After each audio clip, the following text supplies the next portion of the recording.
abundant water resource in Africa. Fresh water, the Great Lakes, all these dams that we have. And also Africa is an island, the blue economy around Africa. 3, labor. Whether we like it or not, our systems of agricultural production are mostly subsistence, small, 1 hectare, 2 hectare kind of systems, okay? And 65% of the African population is already involved directly or indirectly in agricultural production. So we have got the 3 tools that we need right here. How do we harness this in order for us to move forward? We are looking for opportunities to synergize with your activities. You are policymakers. You are the ones that make the laws. You are the voice of the people at the grassroots level. And really, how do we help to synergize on that is something which I'm here to try to advocate for today. I'm giving you one example of one of the tools that we have. It's called the Hunger Map Live. This Hunger Map, you can go online. I can give you the link for it. And you can click anywhere. Honorable Senator, again, I'll use Nigeria. I'm using that because my wife is from Bauchi. And you can click Nigeria, you can click Bauchi, you can click Misau, which is in Bauchi, and it will tell you exactly what is the cost of food in Bauchi today, a mudu of gari, a tuber of yam, a loaf of bread, what is the foreign exchange today, what is it last week, all this live. And this also uses artificial intelligence. So it helps you to predict the future, the immediate future, 1-2 years down the line, what it is going to be, so that you can prepare yourself. This hunger map is available in all these 46 African countries where WFP is, in the country offices. You can all get, and it is updated twice a day in real time. You can get this information if it's going to help you to make your laws and make your policies and influence your decision makers. So, to conclude, short-term remedies. 1, provide, this is when you have immediate need, provide unaltered, unimpeded humanitarian access to vulnerable groups, reduce pressure on markets by diversifying the base, look at food, fuel, and subsidy import facility to try and see whether we can do it within Africa itself, look at some social protection systems, such as homegrown school feeding. And by the way, when WFP comes into a country, last year, 2 years ago, we did local procurement. Whenever we go to give food, we try to buy locally, whatever is there, because if you import, you distort the market. And it's very difficult for you to put the market back on track. So we have a policy in WFP, 30 to 35% of whatever we procure must be procured locally. And then if we cannot get it locally, we go to the immediate, we continue to expand the horizon regionally like that before we can bring in, okay? We also look at financing. Finance is a very, very important pillar here. And this is because 20 years ago, you would never see commercial banks or looking at financing for agricultural production. Today, they are there. Africa Development Bank has put $1.6 billion on the table, 1.6 billion for agricultural production over the next 3 years.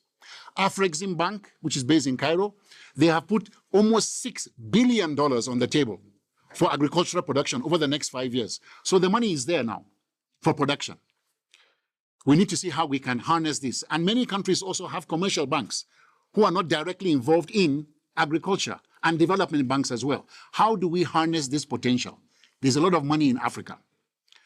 In terms of long-term memories, we need to address the 4 root causes of food insecurity. So conflicts, climate change, COVID and the impacts it has had, and the cost of food. We need to look at how do we immediately end the conflicts on the continent. Some of these conflicts, like Darfur, more than 30 years. I was in Sudan, country director there. And I go to some of these camps, Kalma camp, Zamzam camp. I found people there who were born there, they got married there, they have children there. That shows how long it has been that they have been in IDP camps. And we should not be concentrating only on those. We should look at the rural people, the farmers who are not in these camps. That is where the majority of the breadbasket, the people who actually work in agriculture are. How do we get resources down to the rural level? This is where your voice counts as MPs. You are MPs for these people. So money might come in from international financing institutions, gets stuck at the capital level. It needs to trickle down to these people in terms of development. Last but not the least, and I will stop here by saying, we need to improve agricultural productivity. This cut and paste syndrome, where we cut something from a foreign country and bring it and dump it in Africa and think it's going to work, it doesn't work very well. We have research stations in Africa. We have agricultural colleges in Africa. In fact, to be precise, we have 289 research facilities, agricultural research facilities within Africa itself. But they have done all the research. It's academic. It remains in research institutes. How does it get down to the level of implementation, appropriate translation of research into what people can use on the ground? There's a big issue there. We need to look at how do we develop bread baskets in Africa. Zimbabwe was a bread basket during the apartheid regime. We know that time. You used to produce enough maize and wheat for the whole of Southern Africa. Sudan used to produce in Al Jazeera scheme. They used to produce enough wheat in Al Jazeera scheme for the whole of IGAD region. Okay, Nigeria used to produce a lot of rice, almost Angana for the whole of West Africa. But they are no longer the bread baskets. Why? How do we get that back on track? That's what we need to address. How do we do that? Looking at our local research, our indigenous foods, but more importantly, Mr. Chairperson, how do we bring the youth of Africa into this equation? I have a slide. I didn't bring it here because it's for ministers. It's an old woman carrying a hoe and carrying a cell phone. Okay? And under it is another slide. It's a young boy, a young man, holding a cell phone and holding a hoe. And I sit down with them and say, let's just discuss this slide for 20 minutes, and you'll be surprised. Young people don't want to go into, oh, this is old people, this is village, I'll never become rich like this. But young people want to go into commodity exchange. I buy a cow here for $10,000, $1,000. I can sell it just down the road there for $1,200. How do I link that up by transport? They want to know, how do you make groundnuts, peanuts, into peanut butter? Into, how do you make cocoa into chocolate? This value add, that's what they're interested in. That's what the youth want to be involved in. So value add, which is what we need to do here. You can't be producing peanuts here in Africa, send it to outside to be made into groundnut oil, and then you re-import back that groundnut oil. That's not the way to go. We will never ever succeed like that. So these are the kind of things that we need to do by bringing the youth now into this sector to attract them, and also women. And I really strongly think that we need to encourage the African Free Continental Trade Agreement, where Nigeria knows what Rwanda is producing, Rwanda knows what Zimbabwe is producing, and see how we can better integrate this at our level, because this is what is going to take us forward. I would like to thank you very much for your time, and I would like to thank you again specifically as MPs, because you are the voice and the representatives of the people, the grassroots in Africa. Mr. Chairman, I submit.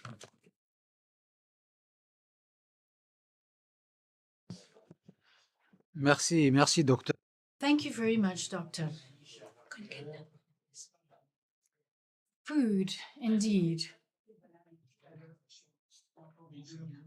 Food, isn't it, is definitely a topic that concerns our committee. We deal with agriculture and all factors related to food. And I think you definitely really gave us a very comprehensive view of this topic of food. In particular, the African countries have sufficient arable lands, but does not produce enough food for its populations. On the contrary, we import a large part of these food products, the basic foodstuffs. So let us open up for discussion. The floor is open for whoever would like to take the floor, to ask questions, to make recommendations. Thank you. Thank you, Honorable Chair. And thank you very much, Dr. Hameed, for your presentation. Perhaps citing from the model of India, with regard to the analogy perhaps that you've given, I'm looking at the crisis that we faced as other countries.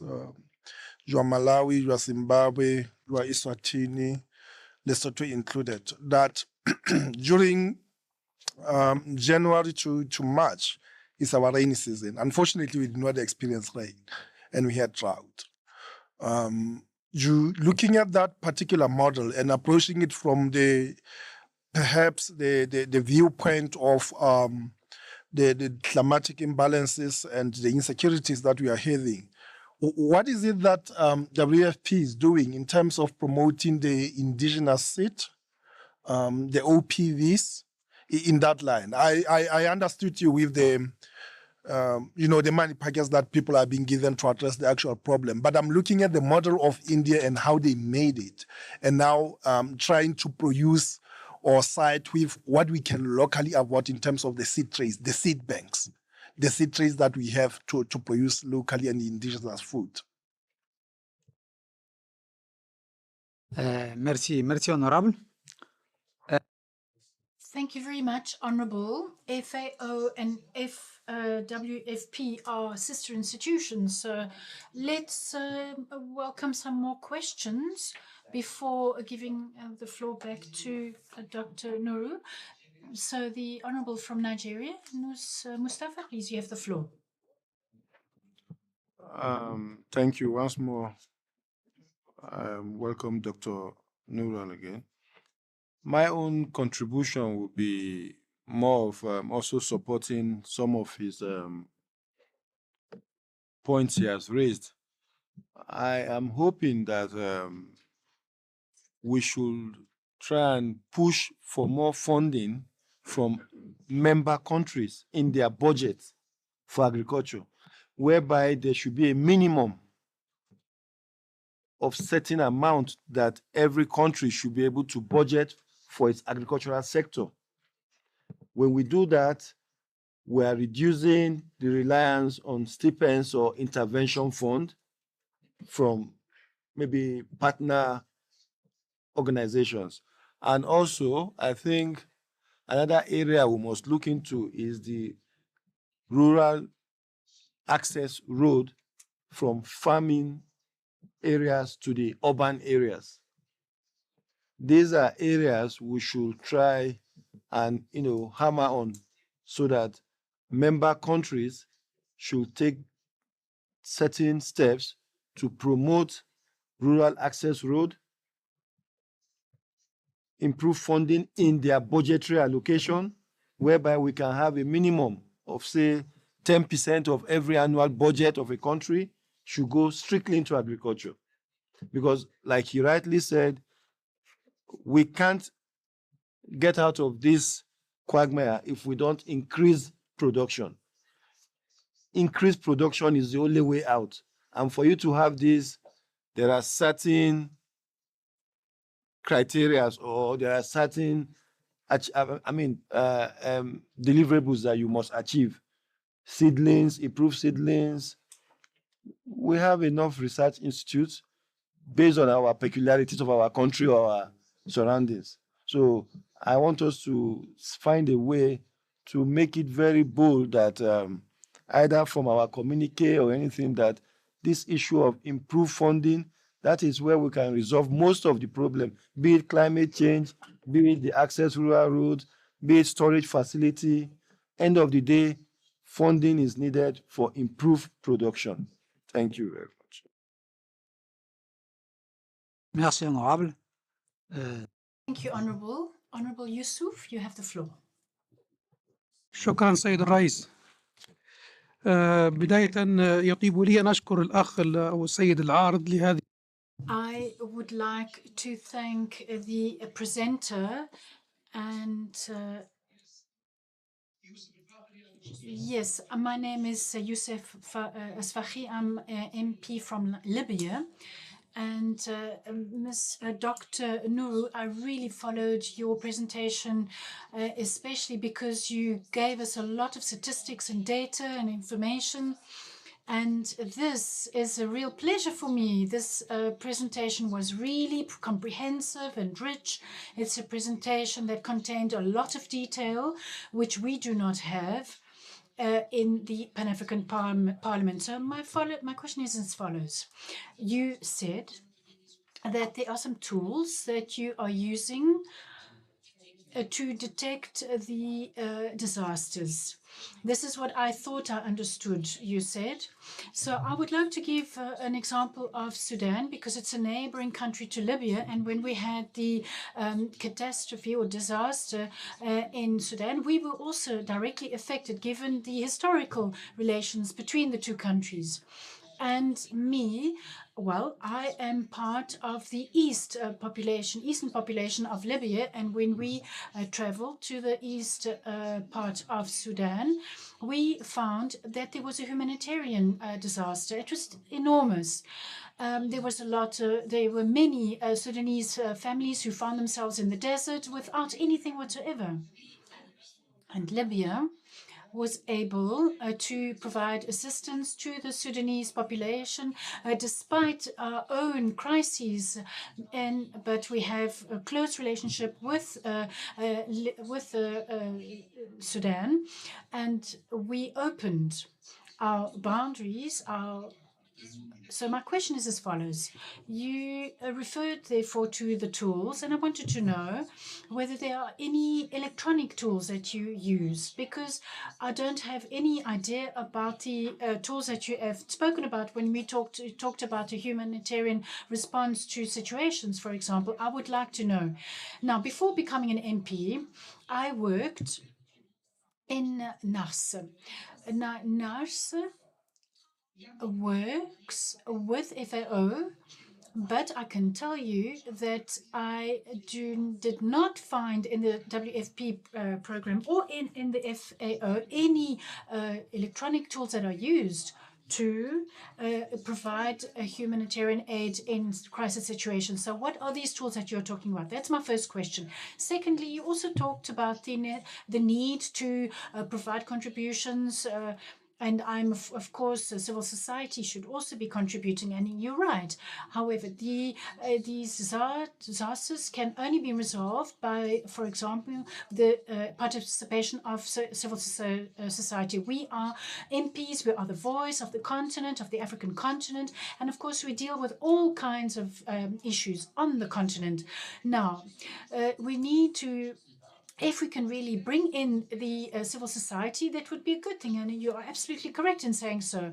So we would like to ask you how or what mechanism we can use to set up so that we can really involve civil society more. Thank you. So, given the time the little time at our disposal, I would like to ask you to make your question succinct, please. Thank you. You have the floor, sir. Thank you for the presenter, a very good presentation. My question is that, is it possible as MP to influence the budget? As you say, the budget is 8.5 billion. Do you have those chances that we can influence that the budget might be increased because of the climate change and other disasters? If that's possible, maybe you'll tell us which way we can influence the budget to increase. Thank you, Mr. Chairman. Merci. Donc, Thank you, Mr. Chair. So I think there's one more question that we will leave to Madam, and then we will give the floor to Dr. Nuru, after which we'll have a second round of questions. جزيلا سيد الرئيس. Thank you very much, Mr. Chairperson. I would like to thank the presenter, Dr. Nuru. You had a very comprehensive presentation, and you talked with a lot of emotion as well. And it shows that you really belong to Africa, because I could feel it. I could feel your emotion. So I thank you so much for this presentation. Thank you. That was my first comment. Now, we would like to ask the members of this committee, the Rural Committee, to prepare the report on agriculture in each country in Africa, so that we can really have a closer look at what is happening in each African country with regard to agriculture. That's my first request. Secondly, in your presentation, Dr. Nuru,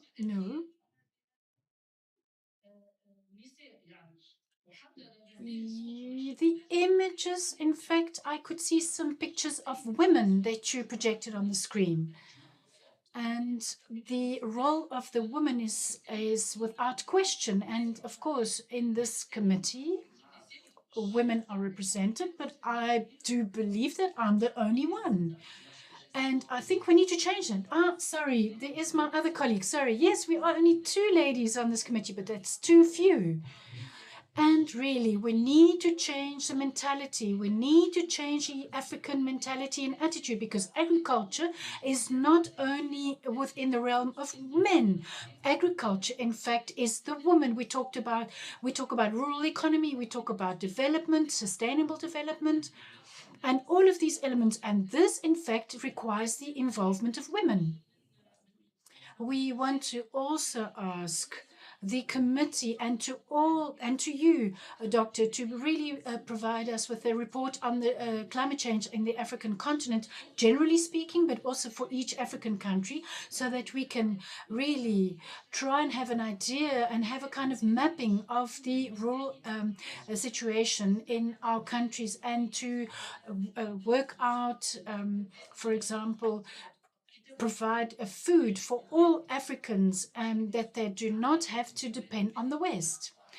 Now, we are busy talking about this, of course, because very soon there will be a war, the water war, if you like, because we also need to have sufficient water at our disposal. And as you know, it's very important for agriculture. And very soon, in fact, it is water that will actually be triggering wars across the world. Hola. We are going now to give the floor to Dr. Nuru. You have the floor, sir. A lot of questions. I'm really very happy because I see people really want, we need to make a change.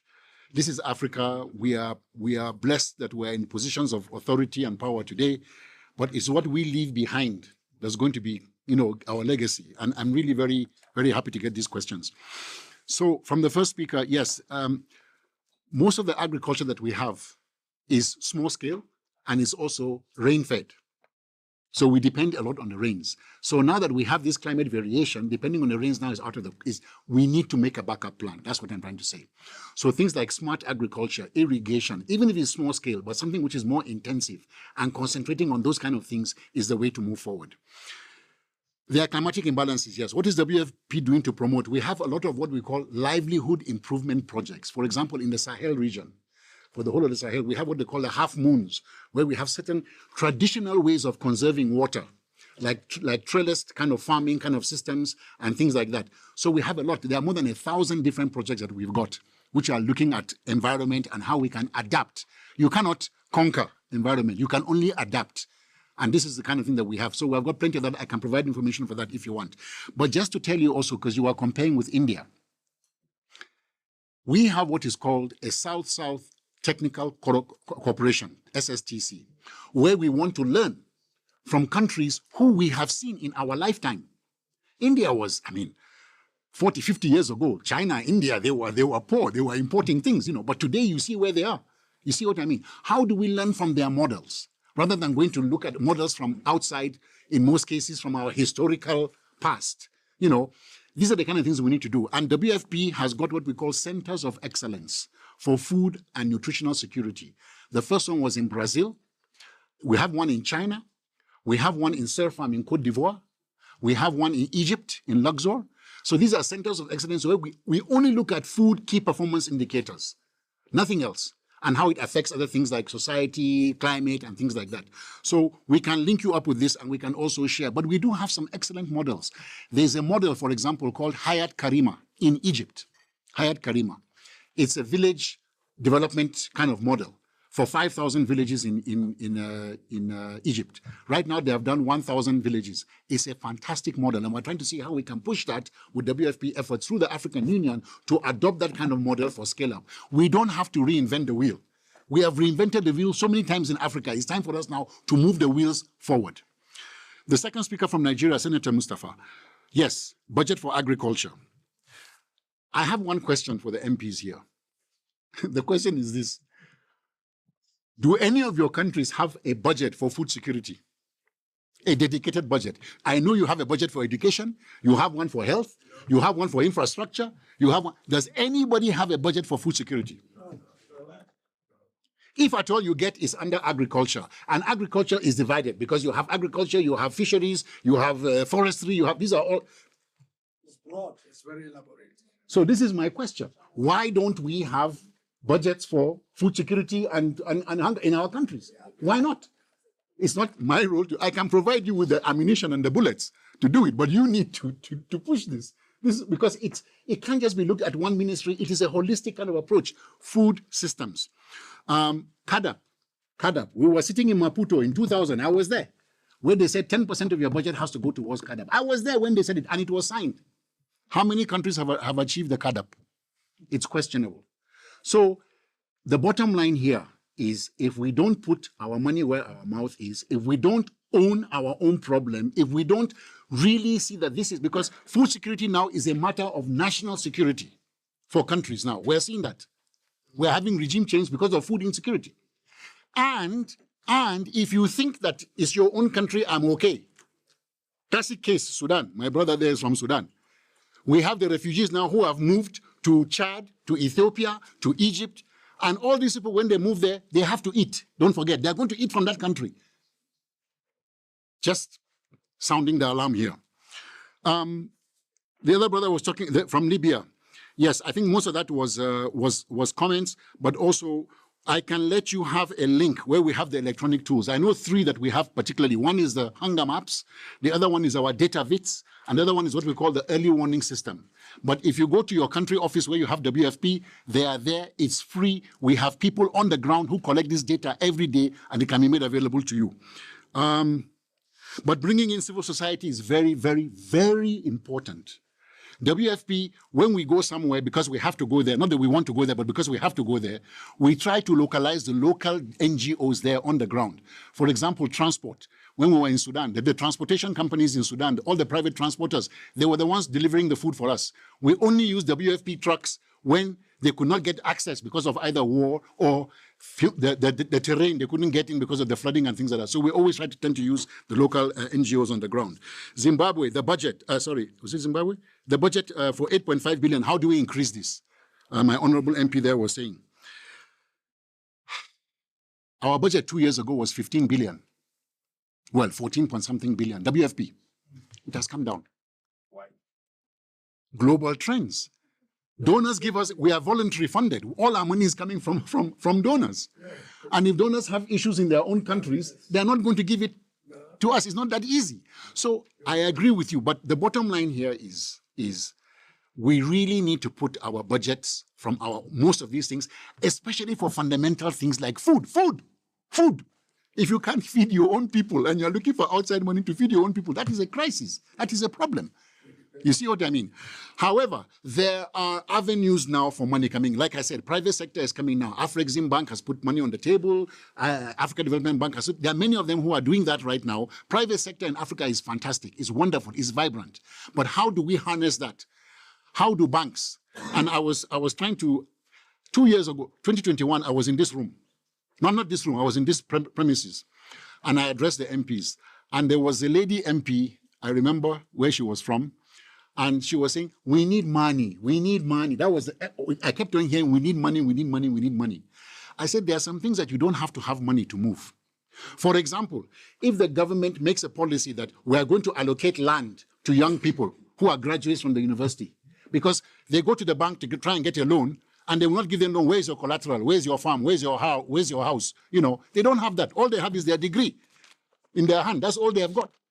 Now she went back and they fought this thing in a country. It's actually Zambia. I'll put it on the 100,000 hectares of land has been allocated in Zambia for youth, for agricultural purposes. This was an act of parliament in Zambia. They did it.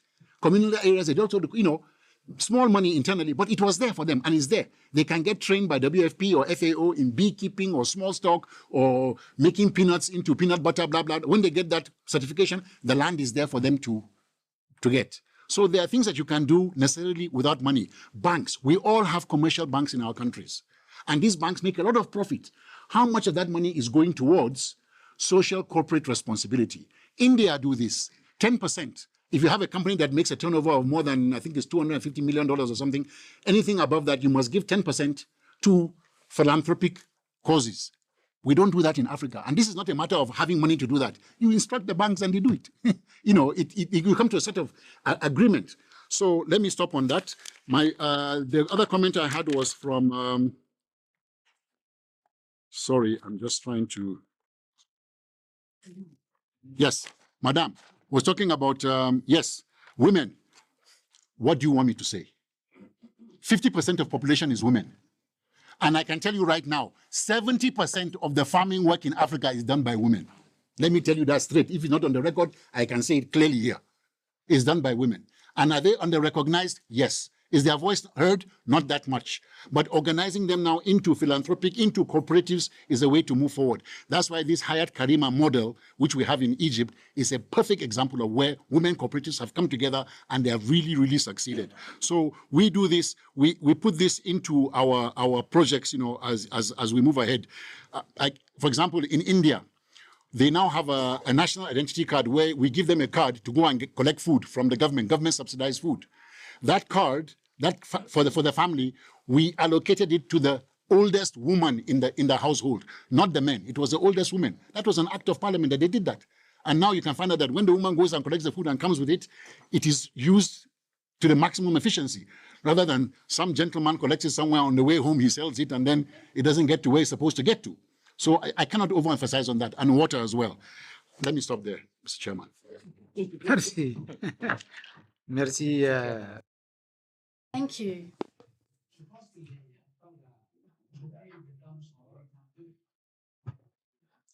Thank you. We are going to continue. We had an hour and a half, I think, and we will be able to continue for another 10 minutes, I think. So please go ahead and ask some more questions. Honorable Chair, I was so surprised by the presentations and somehow shocked to hear that still in Africa we are few to provide enough food for commercial. And I wanted to know maybe what forces us not to have that capacity as other regions are able to produce food for commercial. We have a distance of rivers, most of in some of the African countries, where we can able to come up with our green schemes and run our own green schemes, if not to depend on the rainfall seasons. Maybe for your own study as a World Food Organizations, what do you realize maybe as an African country is lacking to have that capacity in full swing to make sure that we produce food in commercial and also for our own consumptions as a country? Thank you very much. Honorable Suleiman. Thank you, our able presenter. I think your presentation really touched hearts. And these are things that are not innovated or brought outside. These are within your life experience and what you see in your continent called Africa. I wanted to ask you about the youths, but you have made citation or example of some countries. Now, like we said, youths are not ready to go for agriculture because that's the blame that emanates from most of the governments. They blame the youths for not serious about agriculture. But like you said, if youths want to go in for agriculture, support is always a problem. Like you want to go to the bank, they will ask for collateral security. How can we get collateral?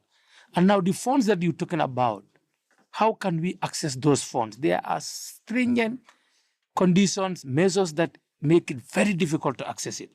Or if it is in fact available sometime, they politicize it. We've been seeing it. You understand? Now you come to the budget. Budget normally emanates from the executive and comes to the parliament. Now, unless and until we change the colonial budget style, do you understand? Because if you look at the budget system in the whole Africa, it's similar. There are certain budget, parliament doesn't have right to create a budget item.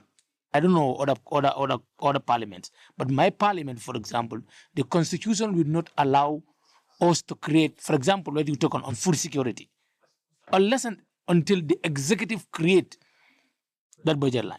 Now, like sometimes our budget also is not designed. It's not designed in a way that is segregated. You can be able to trace or you can be able to monitor its implementation. It's all jam-packed. For example, agricultural budget. We struggle to give agricultural budget 10%, much more than creating another budget line. So these are all problems. You understand? And I want to ask you, what is your study and your experience in Africa? Rural-urban migration, what is its impact to agriculture? Because in my country, for example, if I'm sent to school, from the rural community, I move to the city. From the city, I'm lucky to go to Europe. I'm out of agriculture. And if you get a higher position in the government, those are the people who doesn't promote agriculture. And our business community, are they investing into agriculture?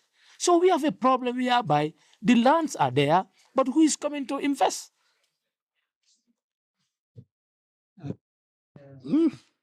Honorable. It's a tough one. Very. Dear colleagues, I don't have any questions, but I would like to make a comment. Your presentation, for me, it was very, very important.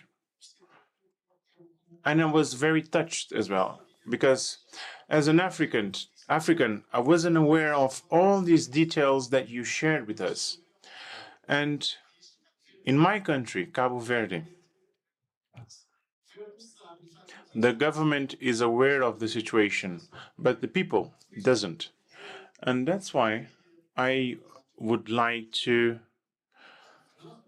ask our committee that throughout the presentation that we have, to translate it in all the official languages, in my case, to translate the document into Portuguese, in order to share this information with my parliament, and also to share with the Cape Verdeans that we are eating, but we don't know what we are eating, and we are very dependent, and WFP is a partner, but we need to know what is the origin of the food that is on our table, and we are suffering to get this food indeed.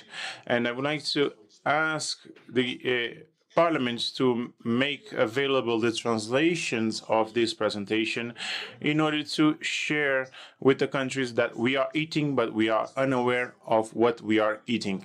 Your presentation was remarkable, and it was quite touching for me. And I thank you once again for it. And I really enjoy to see an African leading an organization such as WFP. And I commend you. Thank you very much. Merci, merci, honorable. Thank you, Honorable. Secretariat will be taking note for the translation, but I would like to suggest that since we don't have a lot of time, maximum 2 interventions. Still, thank you. Go ahead. Doctor, for a well-researched presentation. Doctor, you mentioned that there's some hindrances in Africa free continental trade agreements. From your research, what are the challenges that you have identified in Africa, like for free trade area in the continent? And another question, Honorable Chair, that I'm going to pose to Doctor. I understand Africa Risk Capacity. It's housed there at headquarters. I just want to understand the relationship between WFP and Africa Risk Capacity. Thank you. Merci. Peut-être je serai. Thank you very much. I'll be the last one to address you. In practice, in some countries at least, we believe that the food that is provided by PAM, by WF program, they're not the appropriate ones. They're not the food that they're used to consuming. many times they're even imported, even outside of Africa. Therefore, it's stocks that are given by large providers that they don't need to use their stock, and they just, we use them. So what is the policy of the World Food Program? Is it 30 to 35% of the food that should be purchased within the countries? Wouldn't it be possible to purchase 100% of the food in Africa? Because normally food that are produced in Africa are well known by Africans or to Africans. And I do agree with Honorable Mustafa with the International Free Trade Agreement. We need to have the routes, the specific routes, even within the countries. The rural regions, sometimes they're blocked. The products are sold very easily, and others begin having other agricultural products. The infrastructure is extremely important to guarantee better agricultural production. Thank you very much. You have the floor again, Doctor. Thank you, Chairperson. Right. A lot of these things are political, and I'm not a politician, but I'll try to. Yes. So really, we're talking about the green schemes and things like that, and I think you made mention of cut and paste, If you look at our economic models in Africa, traditionally and historically, from colonial times, they are all geared towards extractive models, taking things from the continent out and not developing things from within. But this is history now. We need to see how we can invest here itself. And it has a lot of connotations, things like energy. The whole of Africa uses less energy than the state of California. How do you invest? And WFP tries to help a lot in this kind of thing when it comes to the food space. For example, last year we built thousands of kilometers of access roads to connect farmers to markets, you see, and things like that. So, it's a whole, you need to look at it from a holistic, perspective. MP Suleiman was talking about change in colonial style budget. The thing is, leaders are now beginning to wake up and realize that if people are hungry in your country, you're not going to have stability. There's going to be unrest. You can change a government 20 times. If people are hungry, they are hungry. That's the bottom line. And now we are linking for the first time food insecurity to national insecurity, to civil issues. Okay? So it is very important to be an advocate for that, to have the tools, to have the information, to have the data that you need as MPs to convince your own governments and your regional economic communities for the need for you to invest in this area. It's very, very important. Last year, a rough calculation was done on how much is the cost of conflict globally. $15 trillion has been spent on arms, ammunition, planes, blah, blah, blah. $15 trillion globally. Whereas $2 or $3 trillion can give pipe bomb water to everybody in Africa. Every village can have water and electricity with just $3 or $10 trillion.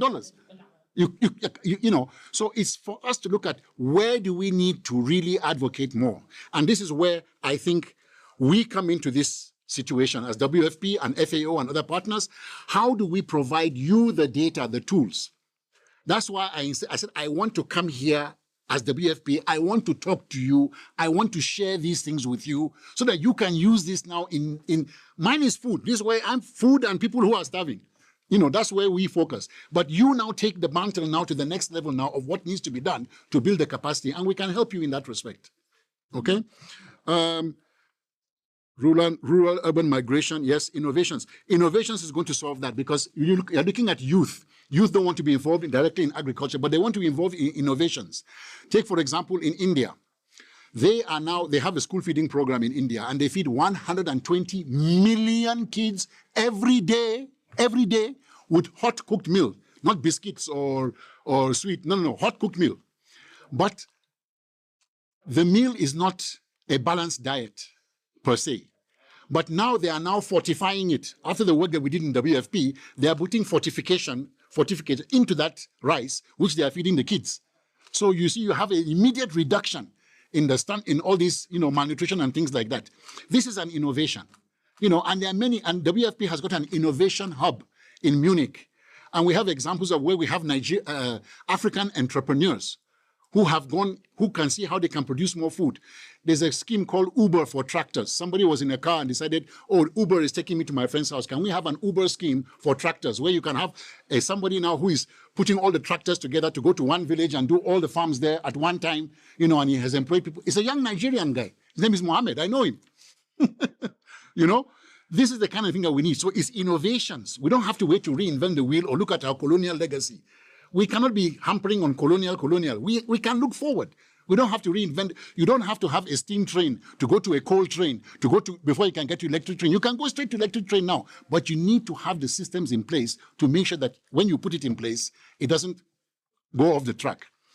Cape Verde, all I can say to you, sir, is thank you very much. We are here to brief you. We are here to give you the ammunition that you need so that you can take this challenge up now with African Union, with your countries to push forward. Food security is no longer a joke. It can no longer be pushed under the table. It's a reality. People are hungry in Africa. They are dying of malnutrition. They are dying of hunger. We need to address this. Money from the outside is limited and getting less and less. The gap will always exceed the amount of funds that we have got for this. Then from Zimbabwe, the challenges, what are the challenges? So there are many of them. This is political again. I mean, visa, even ordinary visa is a challenge. I need a visa to go to South Africa. South Africa needs a visa to go to Ghana, So these are practical challenges, that need to be overcome. And that's what the African Union is there for. It is supposed to overcome these challenges, but we have to agree. But when we agree, we have to implement as well. And then you talked about the ARC, the relationship.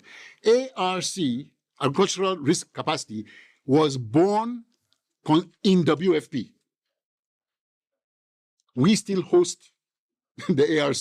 They are now under the African Union, so we are very, very closely affiliated. But when they first started the ARC, they were only doing drought. Now they have different packages. There's package for flood, there's package for capacity building, there's package, so there's a lot of, and the payouts are not starting now. So it's actually really significantly improved. But we stand behind the ARC. Risk is a problem that the African farmers face every single day. Risks of input, risks of, environmental. How do you protect them? And this is what we believe the ARC on a continental level is doing. The chairperson was asking also about this policy that we have for WFP. It's a minimum 30 to 35% must be procured locally. If we can get 100%, it's easier for us. It's less staff, less transport, less, you buy right there. But in many cases, especially in conflict areas or in climatic challenged areas, it's very difficult to get this. And that's why we have to sometimes give cash, okay? But yes, it's not possible to do 100%, but I really feel that sometimes also, when you have emergency situation, you cannot get the same type of food that the people there are used to eating. Because we procure hundreds of millions of dollars of rice, and you have to get food to people as quickly as possible because it's life-saving. But in the capacity building is, yes, we look at what are the indigenous foods and how to see how we can put those on the table. Thank you. Huh? Yeah. Thank you. Honorable Chair, I'm proposing that maybe WFP, if they are willing, they can be a friend to our committee together with the ARC, if they are willing to. Thank you. Oui, je crois que I believe that our Secretary Galan has said that FAO and PWA, you are part of our committees, and we would be very happy to continue collaborating within. Your presentation was extremely interesting, Doctor. We would like to really thank you.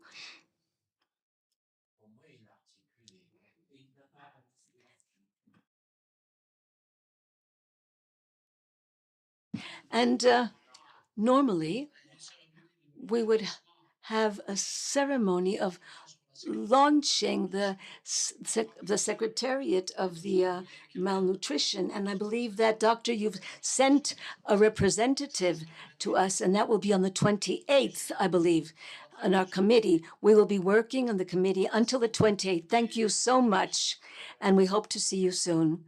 Thank you.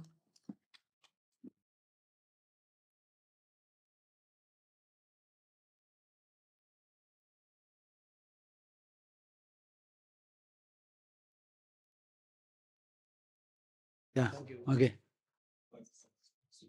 Ok, donc,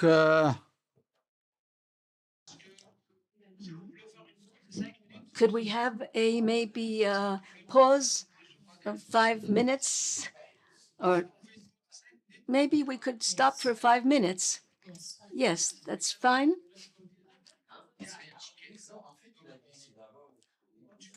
So then we'll continue. You prefer to continue then, all right? So the next item on our agenda is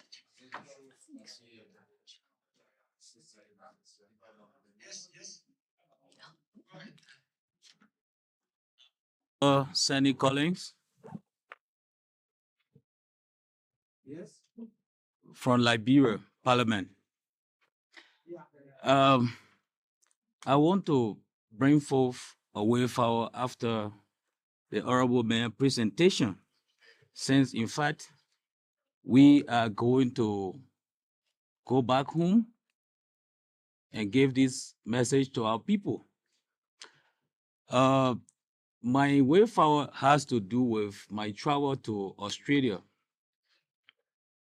I observed that in Australia, what happened to my back?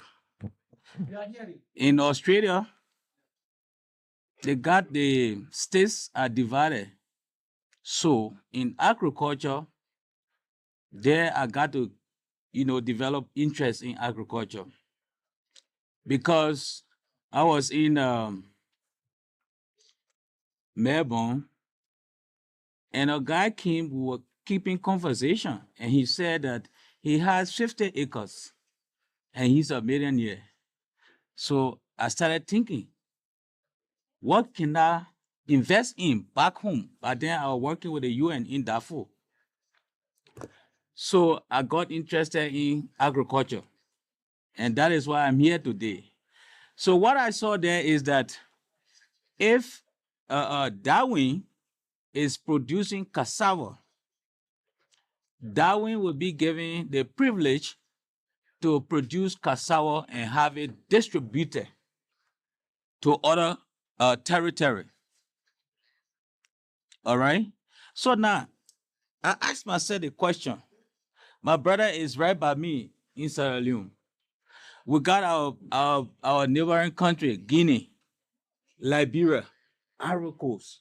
And if you come to observe, you get to observe that Africa is having a very good soil, but all of these countries cannot produce on the same scale, the crops on the same scale. So I want for us to put for a mechanism where, since of course we are here for unity, we can develop a method where country will visit country and see what is their potential, their soil potential. All right? If Sierra Leone can grow plantain, that's just an example, right? We gave the growth, the production of plantain to Sierra Leone. Chairman. Yeah. Procedure, Chairman. Can you, yeah. Can you I should think be... I'm lost. I don't know where we are now. Exactly. Yeah. No, I was the way forward. I said the guy who did the presentation, I had something to propose to him. Can I observe, Honorable Senator? I think that can come on the AOB since we have a program. Okay. That guides us. I just asked my colleagues, and he told me to ask before. Exactly. So we can go through the agenda. Okay. Then No when problem. we reach your AOB, you can make those contributions. No problem. Yeah. Oui, merci. Thank you very much. Please turn off your mic. Please turn off your mic. We will begin to see now. Do we have the project of the Committee of Agriculture, Rural Development, Blue Economy and Sustainable Environment? This from 15th May to 2nd June of 2023. Not sure if you all have this document. We're going to see each page, each one of these pages. Are there any observations on the first page?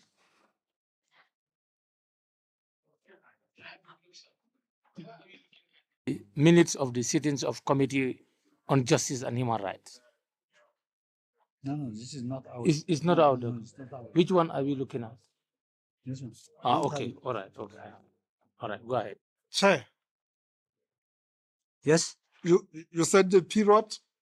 Huh? The period again? Page 1. No, the period. You said in May, right? 18 May. 18 May. 18 May until 2 June. Okay. 2023. Last year, yeah.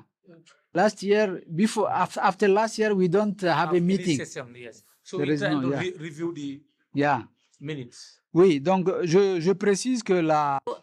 I believe that the last year's session of 2023 of May, after May, we did not have a meeting of our committee.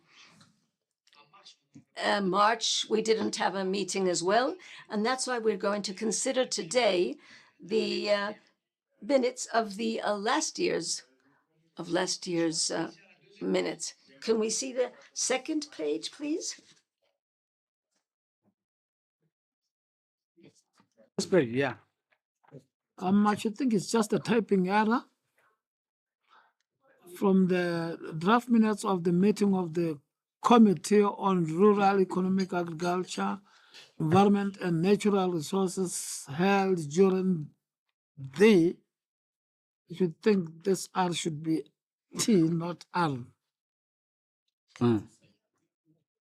I should think it's just a typing error. Typo. It's typo. Yeah. Thank you. It's typo. I think it's reading typo. Yeah. Okay. Okay.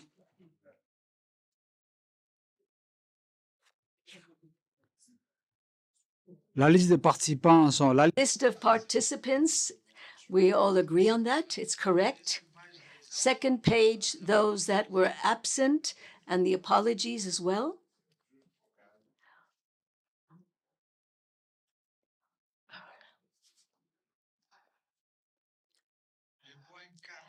Then the fourth item, communication of the chairperson. Do we all agree on that? And we're on the second page, huh? We're on the second page.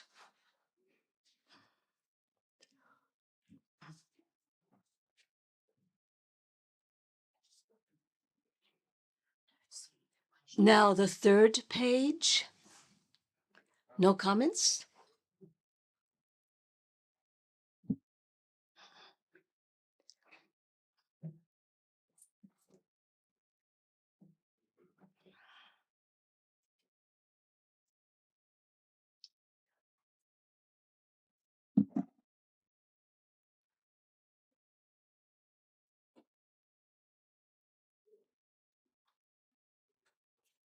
page 4.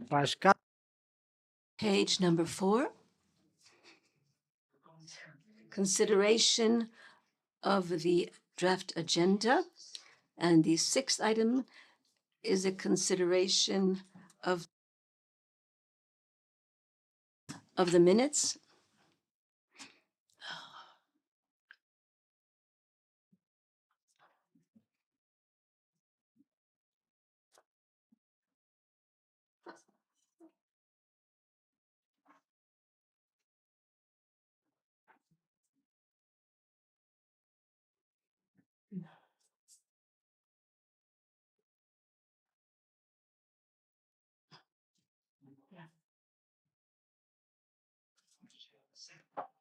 Page number 5. The 7th item, issues that arise from the minutes.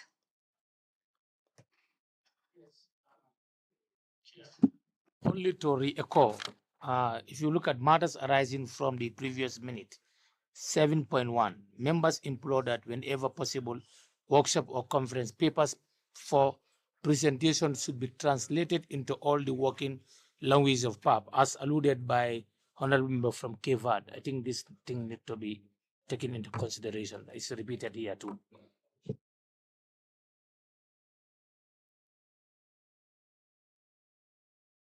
Merci. Yes, thank you very much. You are right. Thank you. I agree.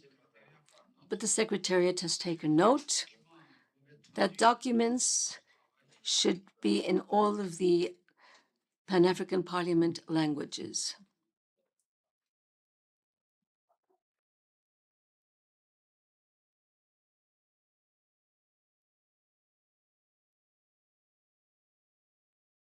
Toujours à la page 5. Page 5, others, other items.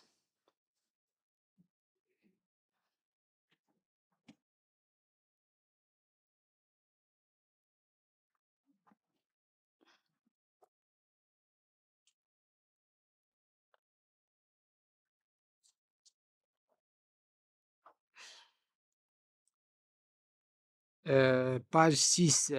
Page number 6, the meeting, online meeting on Zoom regarding the projects of the model law. The model law, but I believe there's an error here. Regarding the model law, regarding governance of soil.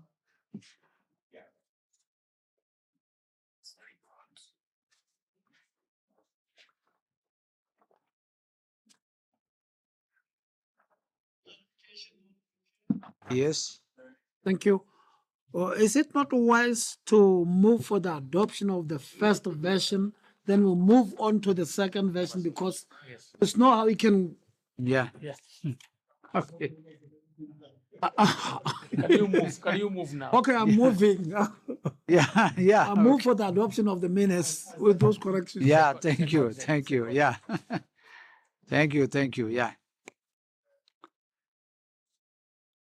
Donc, réunion en ligne. The online meeting on model law on soil.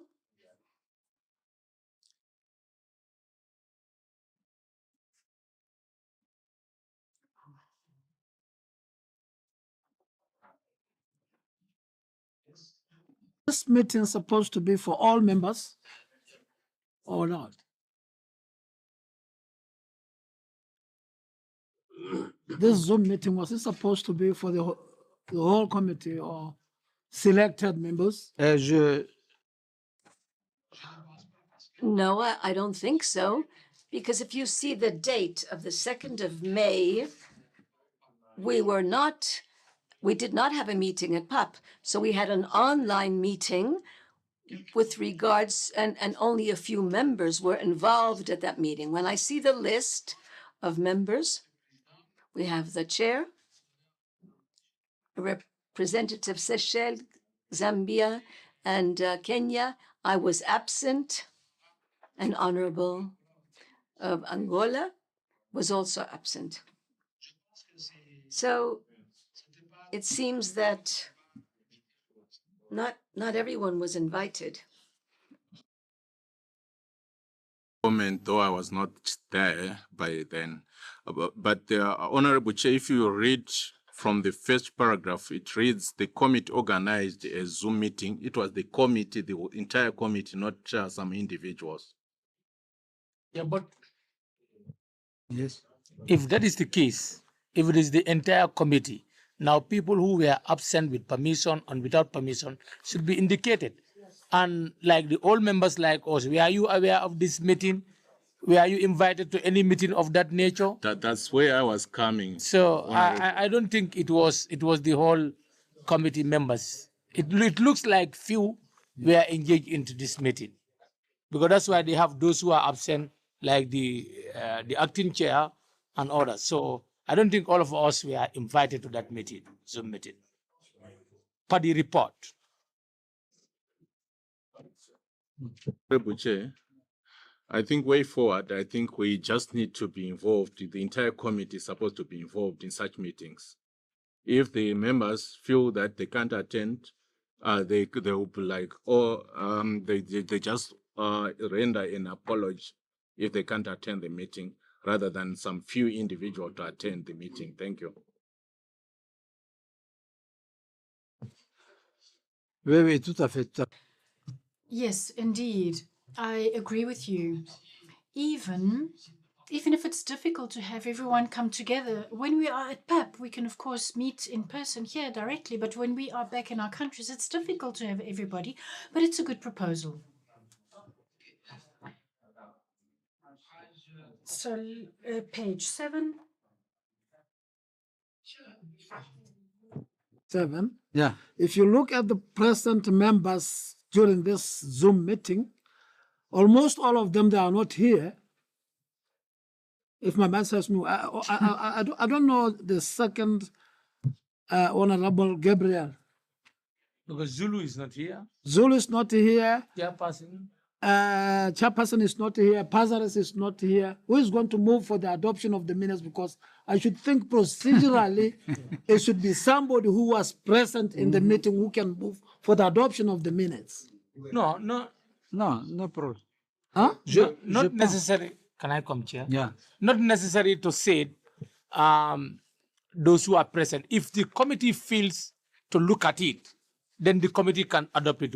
Unless and until the committee said, if these members are not here, we cannot look at it. But if the committee accepts to look at it, then they can adopt it. If the committee agrees to look at it, then they can. If the committee doesn't, they can't adopt it. So that's my... Je pense que, bon...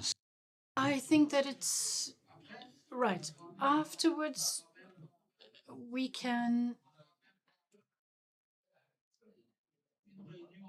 will have a meeting of the online. So it doesn't, in fact, this was a preparatory meeting. It was a preparatory meeting to invite all the members when we would be here in person. In fact, yes, we did have a meeting with these resource persons. So it wouldn't do any harm in accepting the minutes, of course, when I'm looking also at the report.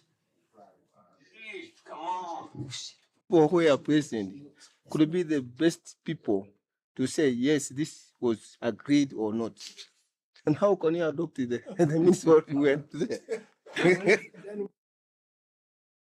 Yeah. Thank you, Honorable Chair. I concur with my fellow honorable member who's seated next to me. Honorable Chair, there are some issues which were raised in the meeting. For example, in 4.6, are you going to answer, Honorable Chair, the issues which were brought as a follow-up maybe about the virtual meeting, which were supposed to be done in 3 months, every 3 months? Are you going to answer, Honorable Chair? Thank you. Which point? 4.6.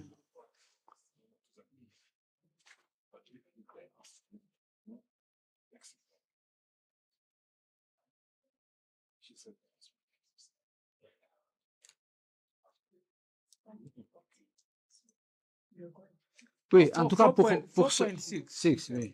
8 pages. 7.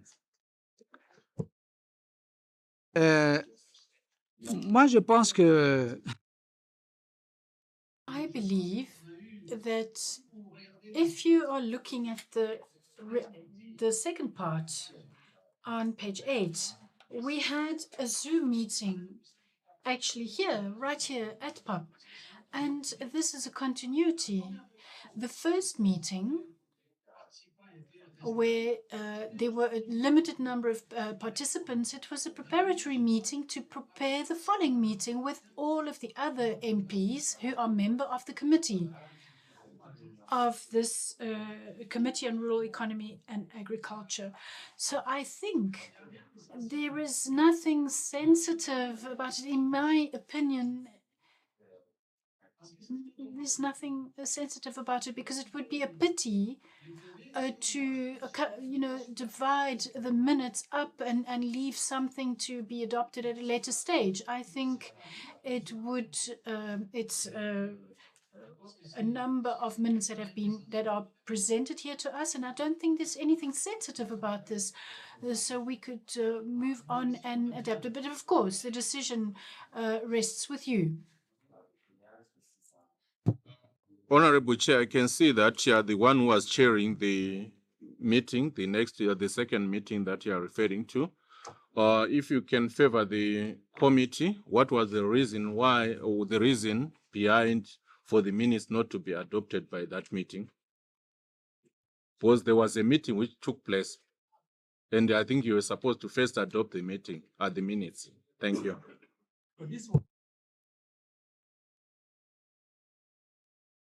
The minute, even it's virtual, you are supposed to adopt the minutes of the previous meeting or defer them, because there's no way it was captured that the minutes were deferred. Thank you. Merci. Je pense que Thank you. I think that if the report is not ready, how can it be adopted? It's a continuity, as I just mentioned. So there was a first meeting that was on Zoom. Then there was a second meeting where all of the MPs were invited. But if the majority agrees, then we can take this part out. But what impact would that have?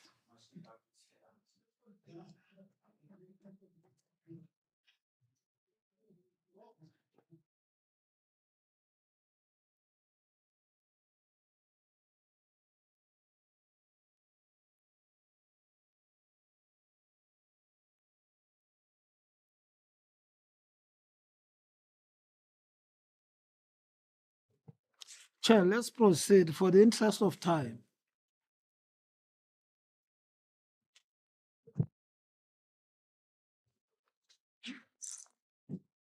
yes. En tout cas, quel est la In fact, what is the majority's opinion? If the majority feels that we need to postpone it to another meeting, then we do that. No problem.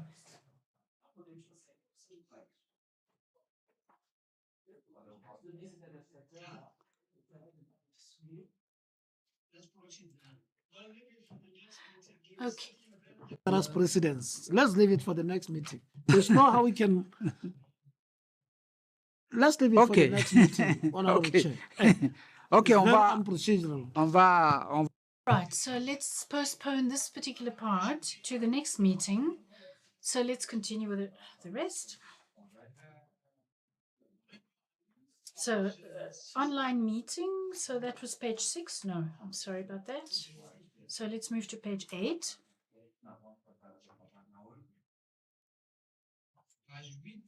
Page 8. It deals with the minutes of the Zoom meeting held on Tuesday, 23 May in Committee Room 3.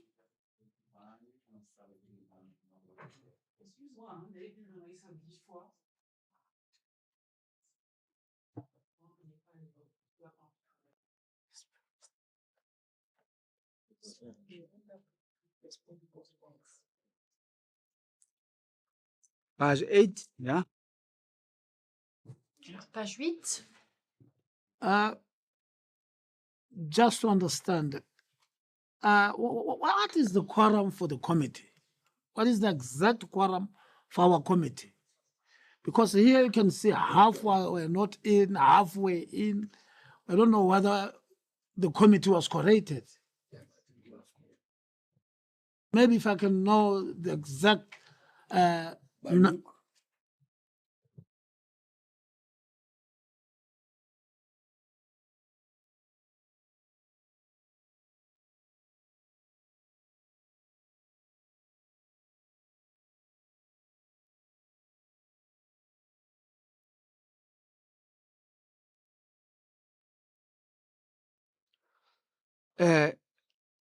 quand on a commencé la réunion, on était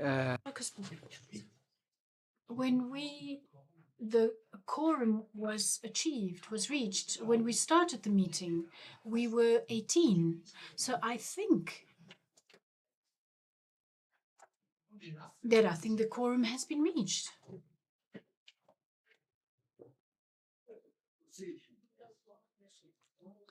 page 9. Page 9.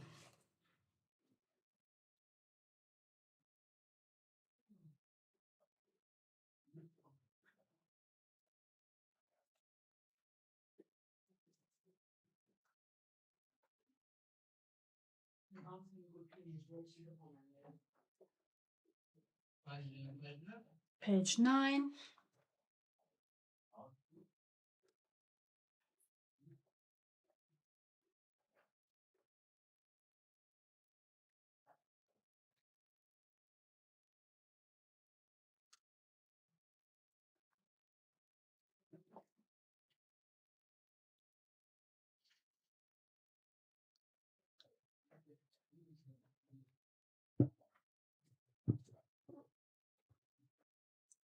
S'il n'y a pas de commentaires à la page. If there are no comments on page 9, then we move to page 10. Page 10. This one we leave.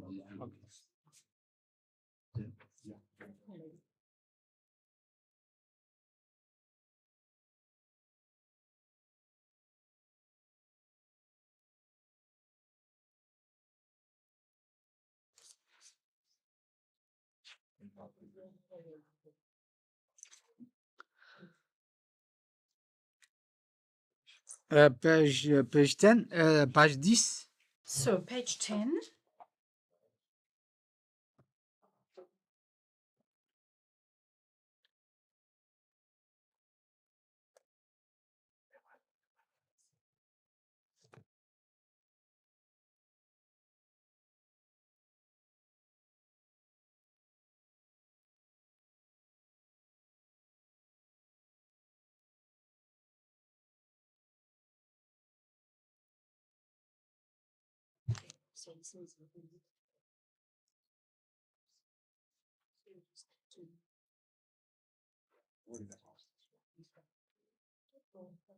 S'il n'y a pas de commentaires. If there are no comments on page 10, we move to page 11.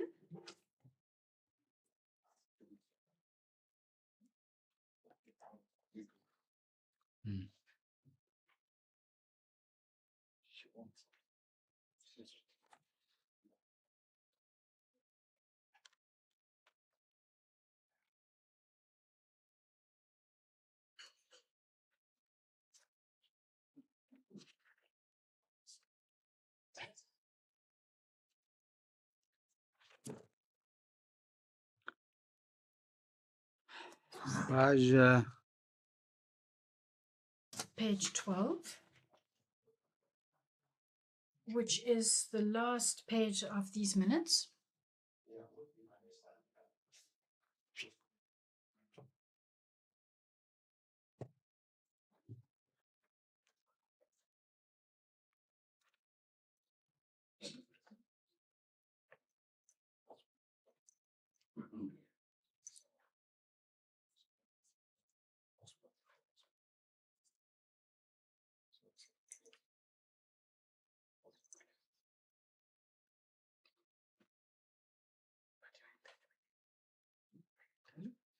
Donc c'est la.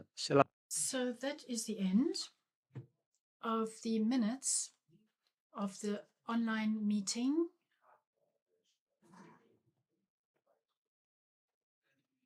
on 23 May.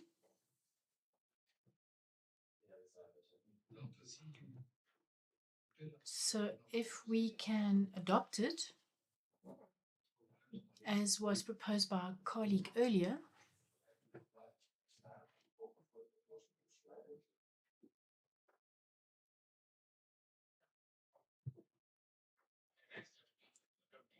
Minutes. Yes. Qui le. Kilosecond. Seconds. Merci beaucoup.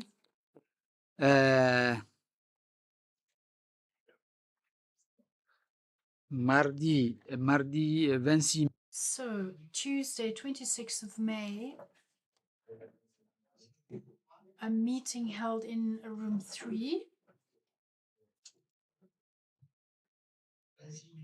Yes, 26th of May is, yes, it's a Tuesday, right? Yes, so Tuesday, 26th of May. Here we are. So 26th of May, 2023. It's a new, these are new minutes on page 13.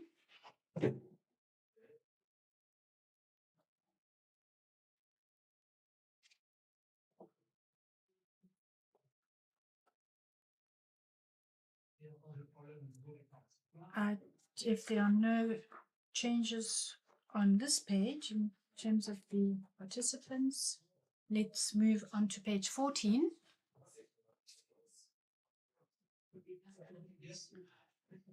I speak on behalf of Honorable.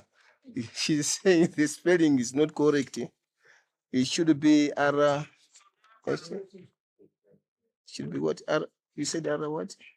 On page 13, yes. Yeah. Yeah. Ethiopia. Meseret. It should be Honorable Miss Red, not Z. Yeah. But red. Yeah.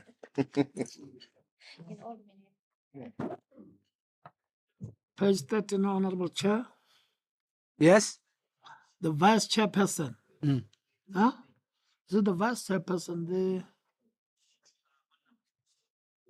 Yeah, the Vice Chairperson is the only honorable member written in small letters. Others are written in capital letters. Is it that because you are maybe that is just a Well, typing error? This is maybe in English version. Oh. In French one, it is right. Oh, okay. Yeah.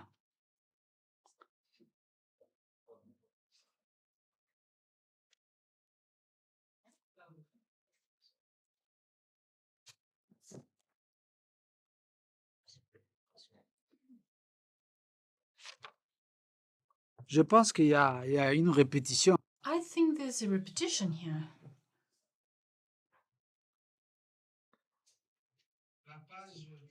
On page 13 and 14 are similar, isn't it? Because we have participants twice. Do you have the same in the English version?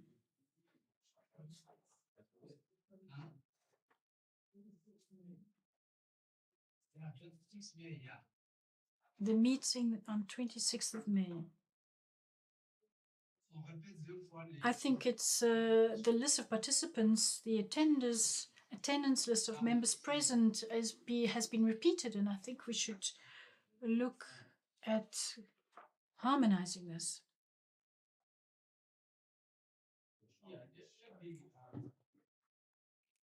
Let the clerks take care of that. Yes. No. Yes. Donc, page 15. Page 15. Page 15.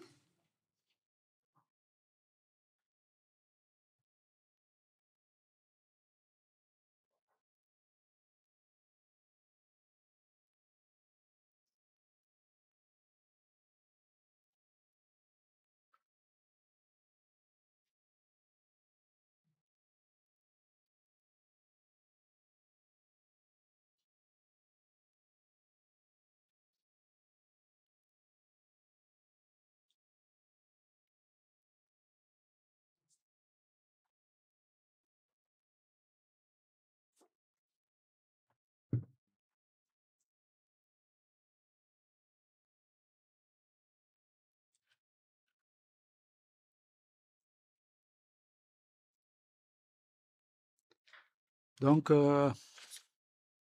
page 15. So on page 15, no issue. Then we move to page 16. on page 16 deals with the joint meeting between Committee on Rural Economy and Committee on Finance and Monetary Affairs held on the 26th of May 2023 from 2 till 4 o'clock. I think this is when we were examining a tax, isn't it, or the proposal for resolution in support of the European Parliament's financial transaction tax.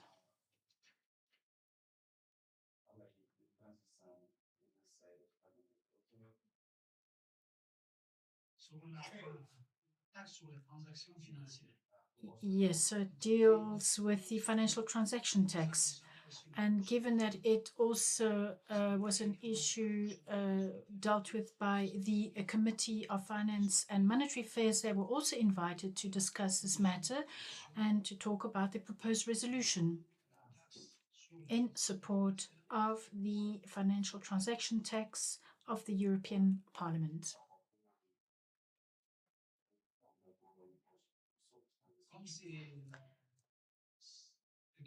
Since it is something that is related, I think we can move or look at the rest of page 16.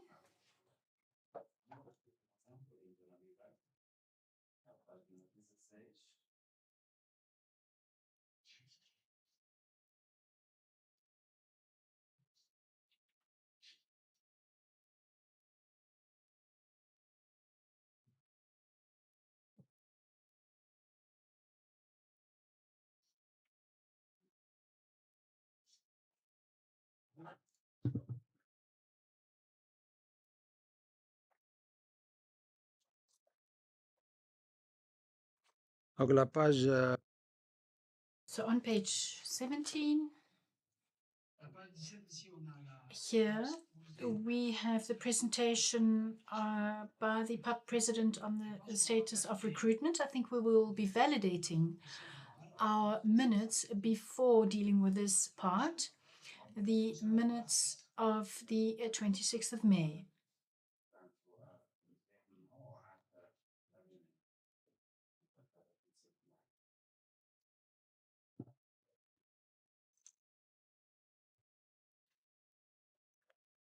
la salle est calme. It is very quiet in the room. Can we propose the adoption of the minutes of the meeting on the 26th of May?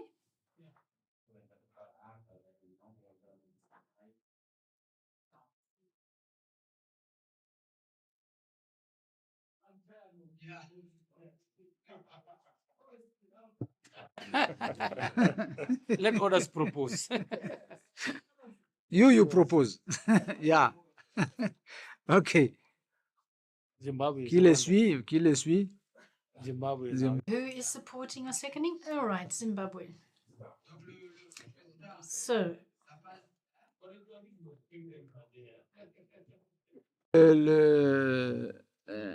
La page 17. So, page 17 deals with a brief by the PUB president on the status of recruitment. This is just for information here, I think. In fact, the president made a presentation with regard to the recruitment of staff.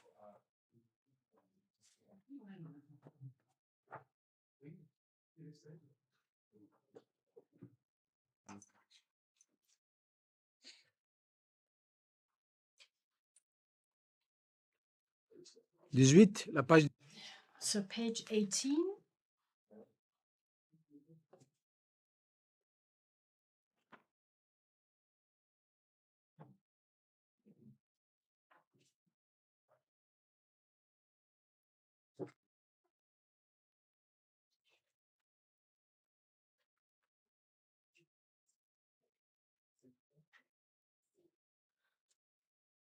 Si vous n'avez pas de commentaires. So if you have no comments regarding the information provided by the president on the status of recruitment of staff at the secretariat, then I think this post of the secretary was filled at the time.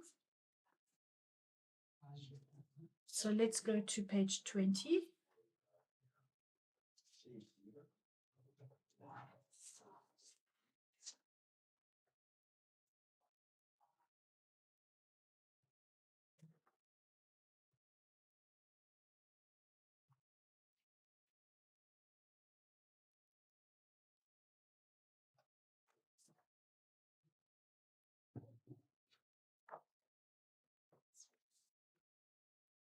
Donc ça, c'était... I don't know if we have to adopt it, but this was only for information. This was information provided by the president.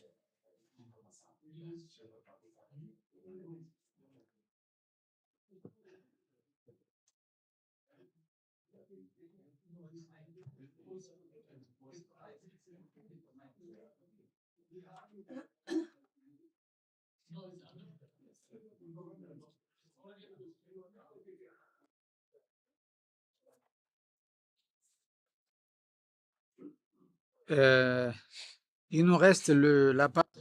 So I think we just have the page 20, the consideration of the committee report to the plenary. This is really just a resume, a summary, I beg your pardon. So this would be for the, this is a summary that was made to be presented at the plenary, which related to the points of amendment presented here.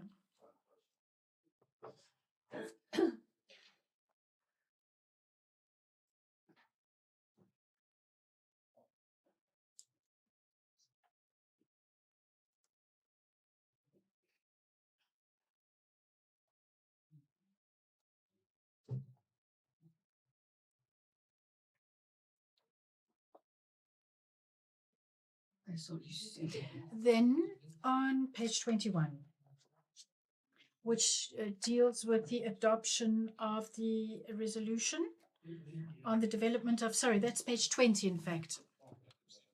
Circulate, the Secretariat can circulate the adopted report to other members who are not there. Thank you. On the climate change, you mean? Which one? Yeah. The commission. resolution. Resolution. Yeah. This one? The resolution on development of model law. This one? Yes. Okay. Climate change. Okay, we'll send it to the, Yeah. to the WhatsApp. Oui. Ça sera envoyé par... Yes, this will be sent on the WhatsApp group.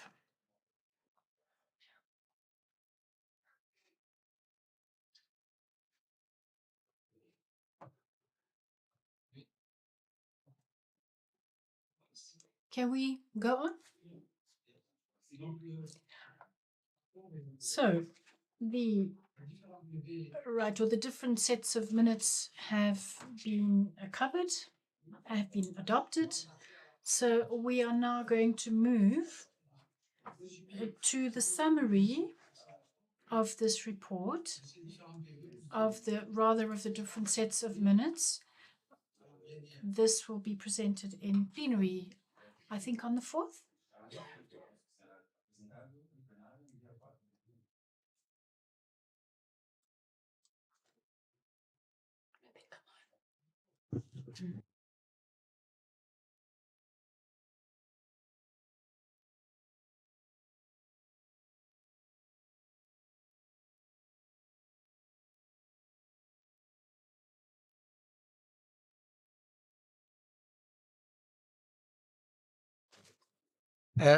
Le rapporteur...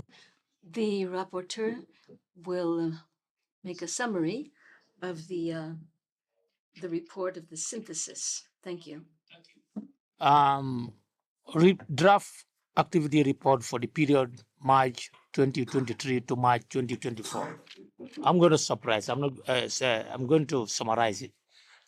This activity report focuses on some of the key activities taken by the Pan-African Parliament, rural economy, agriculture, environment, and natural resources during the year 2023. The report aims to highlight some of the key activities taken by the Committee on Agriculture during the period under review. The first section of the report covers the main activities and projects of the Committee on Agriculture, while the second section focuses on the participation in regional and global events.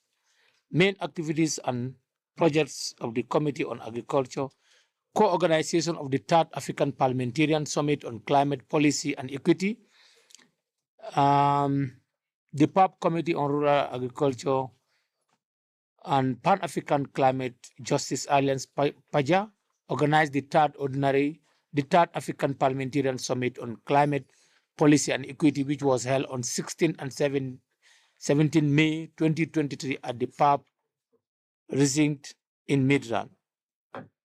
Okay, the summit was honored by the participation of the President of the Republic of Kenya, William Ruto, who was here. It was so much welcome and participatory.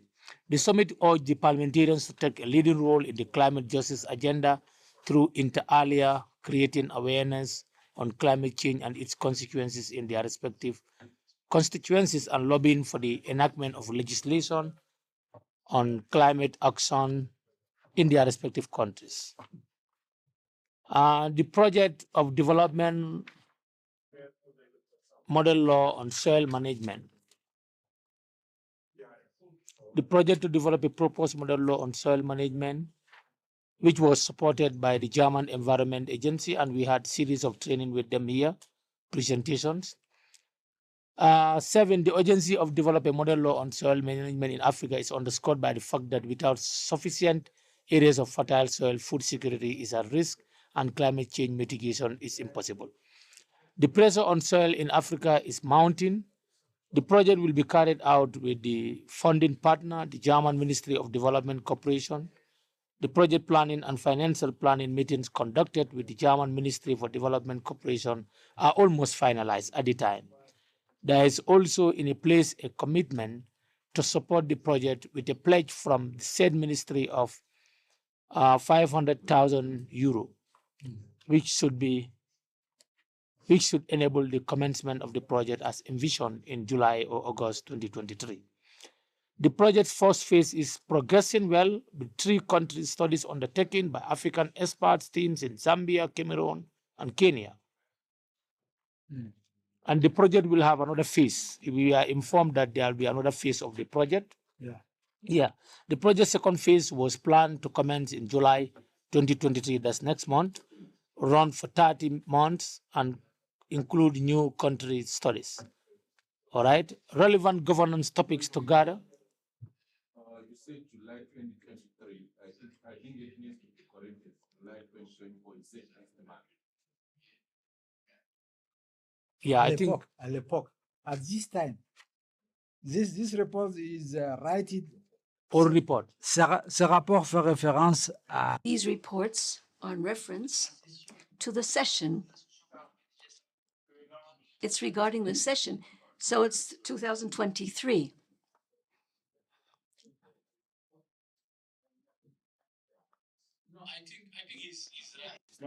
He's right, because it should be this next month.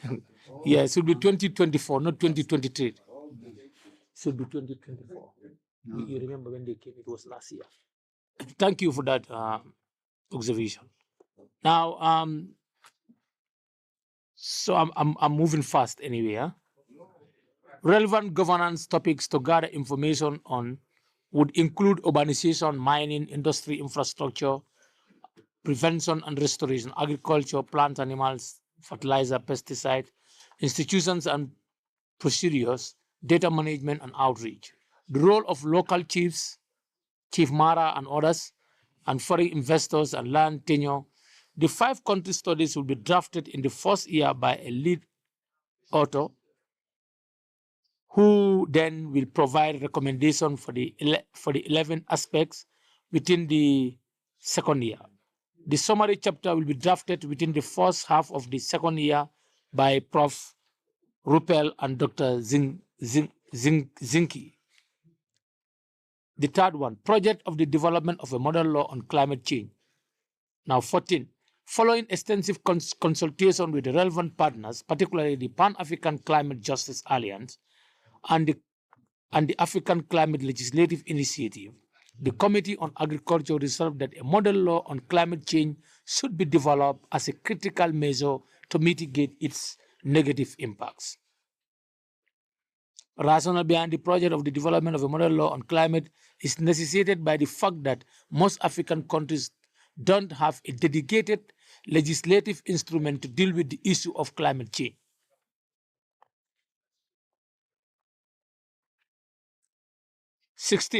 As such, the Committee on Agriculture presented a resolution on developing a model law on climate change, which the plenary adopted on 1st June 2023.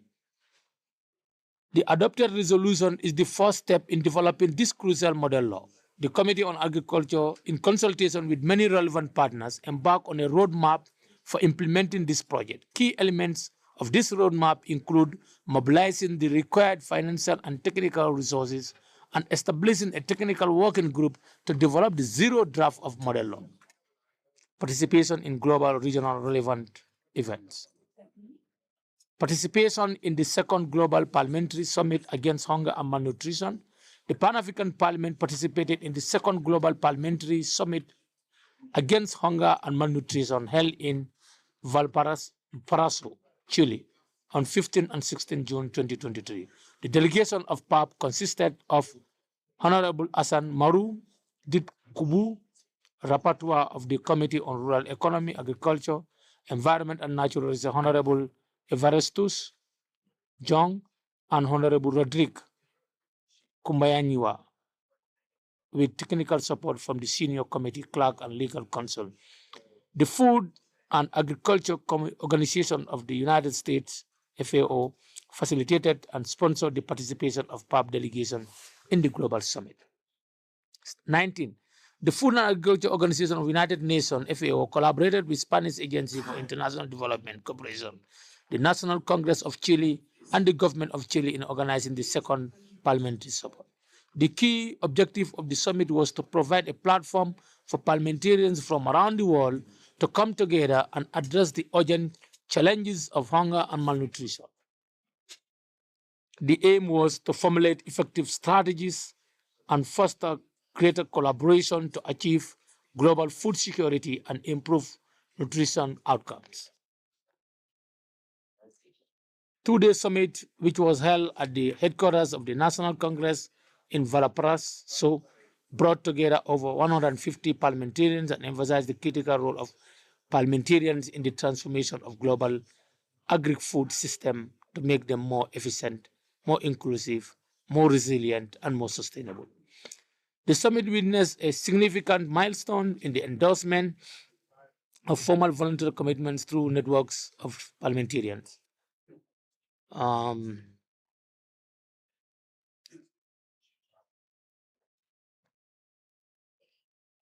Yes.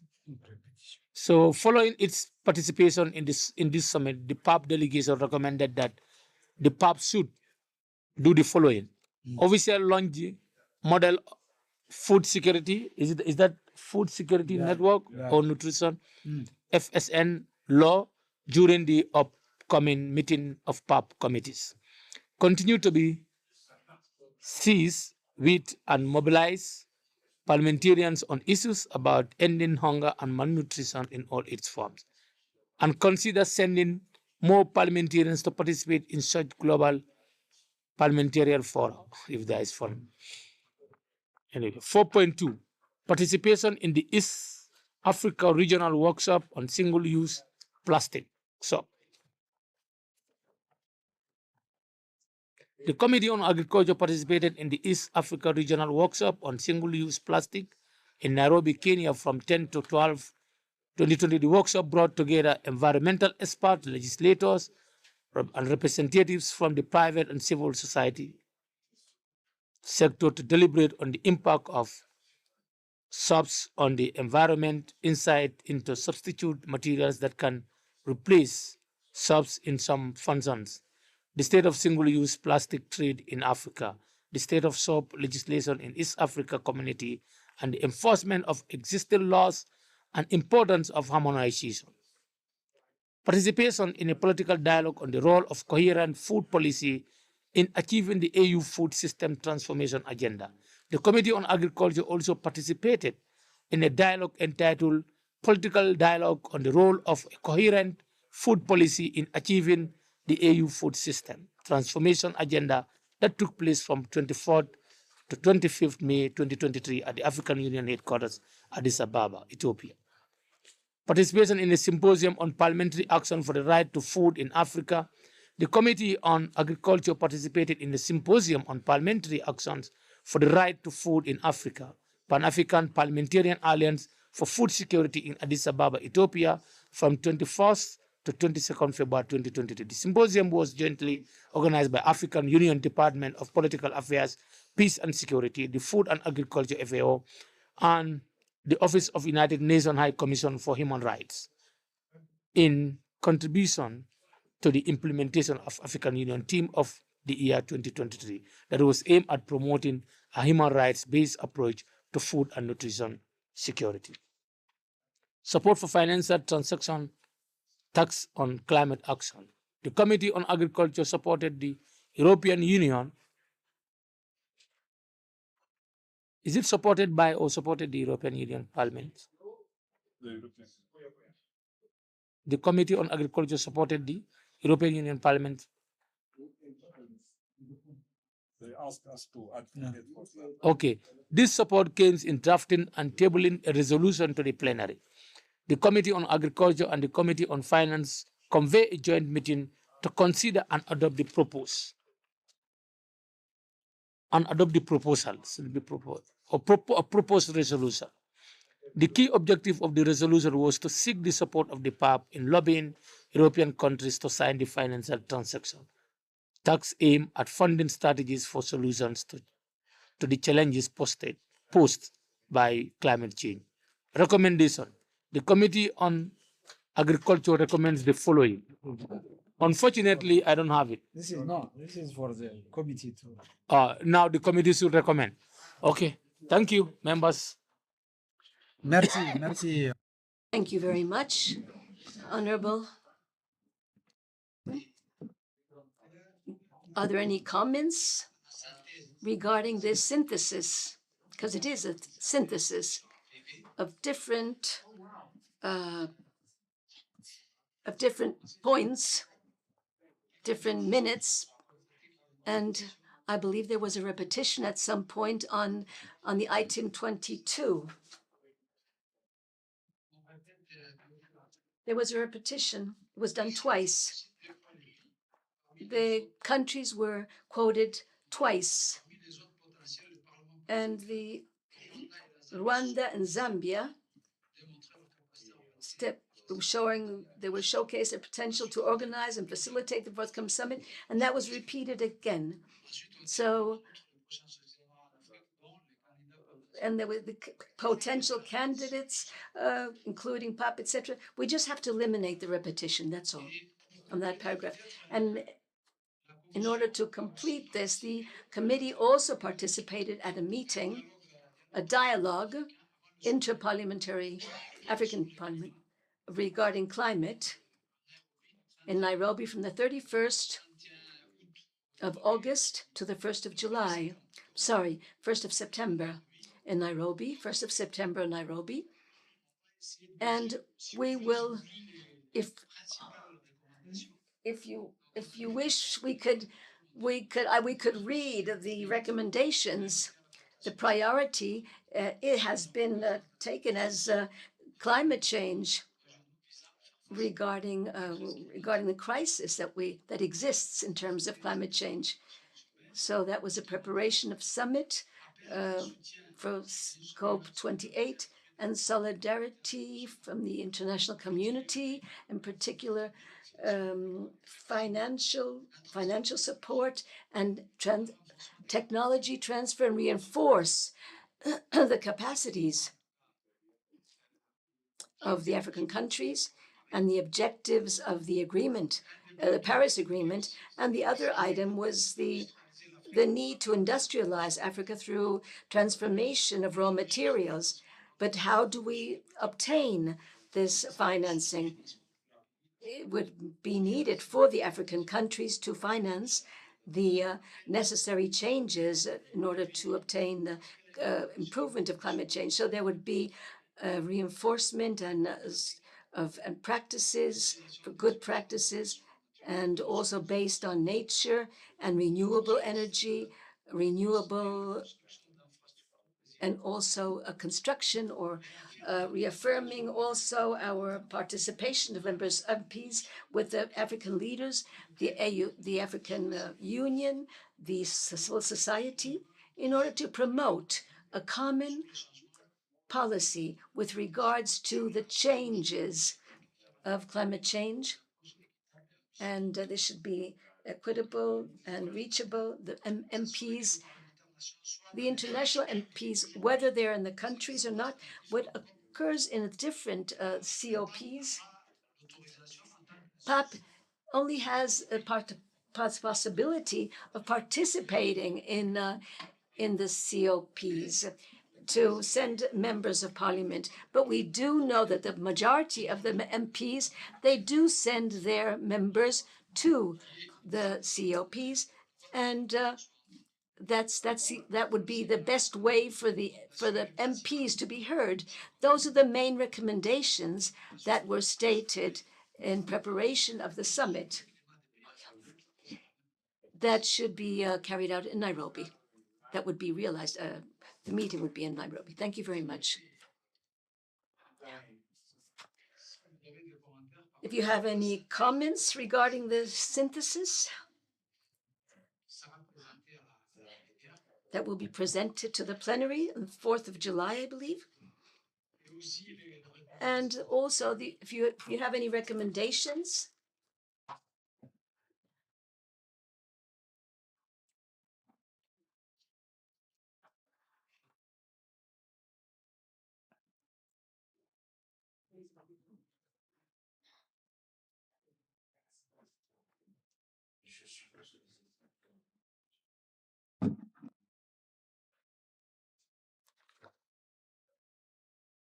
Donc peut-être moi je vais faire une recommandation. Well, I will suggest something as a recommendation. We need to prepare. On many occasions, we are used to preparing the members of the committee for the following Conference of the Parties, which would be the 29th, that will be in Abidjan. And one of the recommendations we could do would be to organize the reinforcement of the capacities to the benefit the MPs and prepare them for the next COP, which would be the 29th, I believe.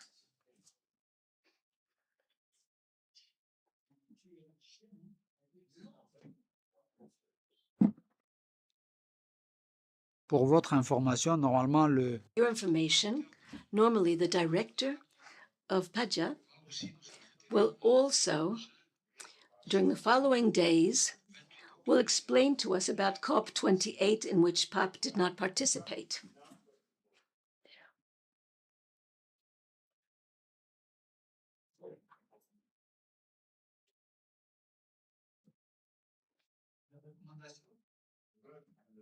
Any recommendation or comments?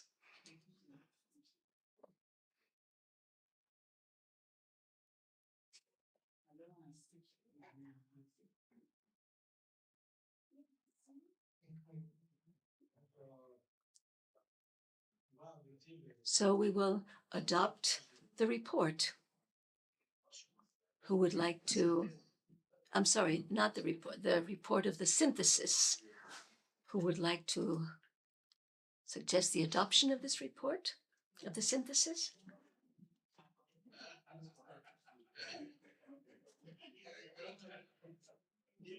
Libya? Thank you very much. Maybe, I believe you all have the program on Wednesday. Tomorrow, we have been invited to participate in a seminar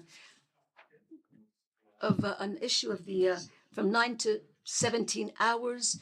It's a issue of the African Union. And Thursday, 27th of June, we will have a meeting, a second meeting of the committee with an agenda that will be distributed. So we will be working until about from 9 in the morning to 1 p.m.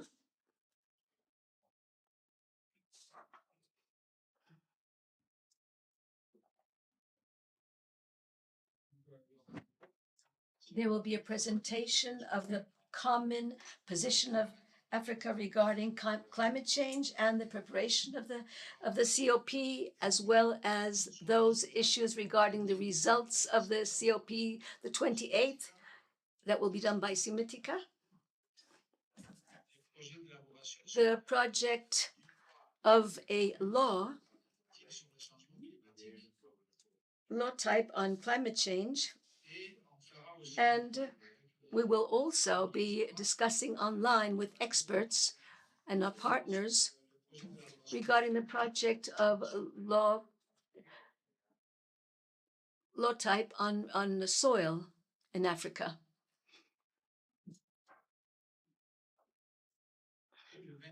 And the 28th, it won't be the committee, but I believe it will be the Bureau. Maybe a few members of the committee will be participating. It's going to be the launching of the model law.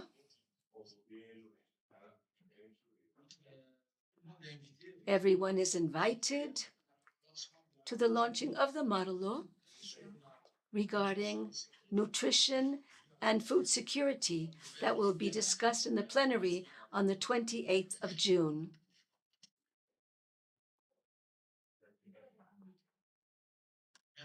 Thank you very much. Il y a des points divers Are there any avant de... any other business? Before we conclude, is there any other business? Thank you very much, Honorable Chair. Honorable Chair, you mentioned that PAP did attend the COP28. I don't know, are we preparing for the COP29 as the committee so that we can attend? Because we are running out of time right now. Because we might not attend again this year. Thank you.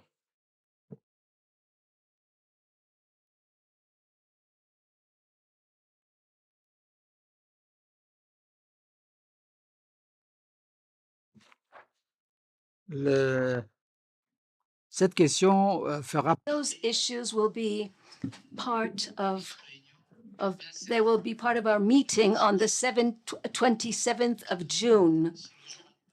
It's the anniversary, actually, of the independence of our country, but we will have to be working. 27th of June. On that day, we will be able to debate the issue of the next COP on 29th.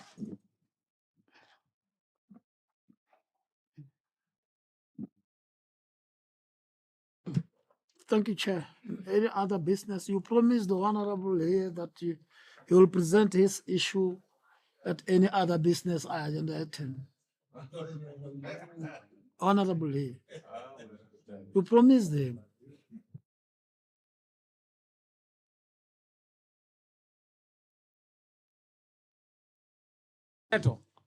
From Liberia.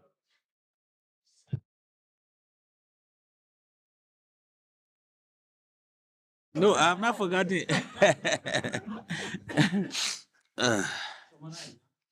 To be frank, agriculture is important. And I see very soon the West will be tending to us, if they are not started doing it. So I'm speaking from an experience, right? I spent some time in Australia, and I was seeing that, for instance, my brother from Sierra Leone, very close to me, since we decided to be united in this forum, we will also develop a framework where we'll take to our various country, you know, to address this issue to our leaders, whether if Sierra Leone is potential in making only coffee, we give that segment of the agriculture activity to Sierra Leone to only produce cocoa or coffee and then share with other neighboring countries. Then Liberia, for instance, I mean, it means that engineers have to do the study. This is a long-term proposal that I'm just trying to inject. Liberia produce rice, for example.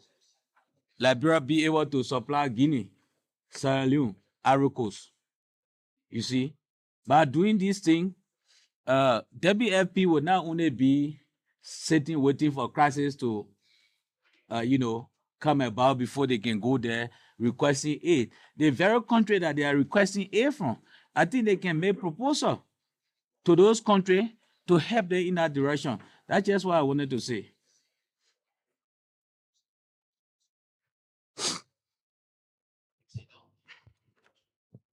Merci. Thank you, Honorable. In any case, the issue of agriculture is extremely important for Africa.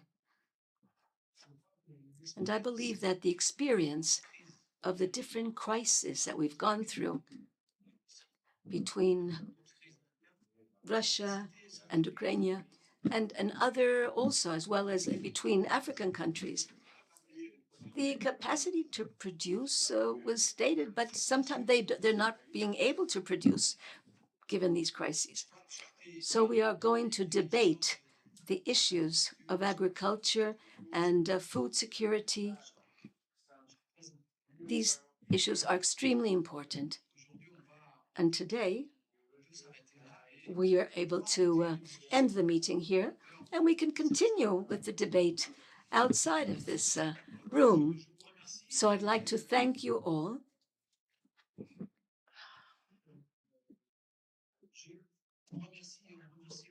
I'd like to also thank our interpreters for having made our work easier.